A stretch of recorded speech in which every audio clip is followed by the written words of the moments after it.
আসসালামু আলাইকুম প্রিয় খামারি ভাই ও বন্ধুরা, আপনারা যে যেখান থেকে দেশ কিংবা প্রবাস থেকে কাছে কিংবা দূরে আপনারা যেখান থেকে আমার এই ভিডিওটি দেখতে পারতেছেন, আমি সবাইকে জানাই ঘাসের মেলা কৃষি খামারের পক্ষ থেকে আন্তরিক শুভেচ্ছা এবং অভিনন্দন। এই যে আমার সামনে যে ঘাসটা দেখতে পারতেছেন, এই ঘাসটার নাম হচ্ছে ইন্দোনেশিয়ান স্মার্ট নেপিয়ার ঘাস, গরু ছাগলের প্রিয় ঘাস। এই ঘাসটায় পাতা অনেক বেশি হয়ে থাকে। এই ঘাসটা গরু, ছাগল, ভেড়া, মহিষ সকল গবাদি পশু এই ঘাসটা খেয়ে থাকে।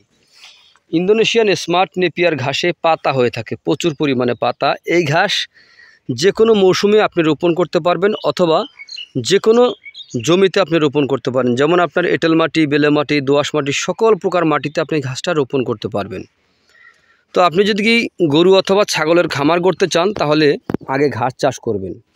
ঘাস ছাড়া গরু ছাগল পালন করলে আপনি লসে পড়ে যাবেন, কারণ ঘাস গবাদি পশুর একটি প্রধান খাদ্য। এই ইন্দোনেশিয়ান স্মার্ট নেপিয়ার ঘাস গরু ছাগলকে খাওয়াতে কোনো প্রকার মেশিনের প্রয়োজন হয় না। গোড়া থেকে কেটে দিলে সম্পূর্ণরূপে এই ঘাসটা খেয়ে থাকে। তো আমি বলবো, আপনারা যে যেখান থেকে আমার এই ভিডিওটি দেখতে পারতেছেন, যদি আপনারা গরু অথবা ছাগলের খামার গড়তে চান তাহলে অবশ্যই আগে ঘাসের জোগান নিশ্চিত করবেন। ঘাস আগে, খামার পরে। ঘাস ছাড়া যদি আপনি খামার গড়ে গরু ছাগল পালন করতে যান তাহলে কিন্তু আপনি লসে পড়ে যাবেন, কারণ ঘাসে খরচটা কম, দানাদারে খরচটা অনেক বেশি। তো প্রিয় ভাই ও বন্ধুরা, আপনারা যে যেখান থেকে আমার এই ভিডিওটি দেখতে পারতেছেন, যদি আপনারা ইন্দোনেশিয়ান স্মার্ট নেপিয়ার ঘাসের পরিপক্ক কাটিং যদি সংগ্রহ করতে চান তাহলে আজই আমার স্ক্রিনে দেওয়া নাম্বারে যোগাযোগ করবেন।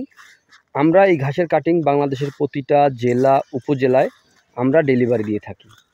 তো আপনারা যে যেখান থেকে আমার এই ভিডিওটি দেখতে পারতেছেন, তো সকলে ভালো থাকবেন, সুস্থ থাকবেন। আল্লাহ হাফেজ।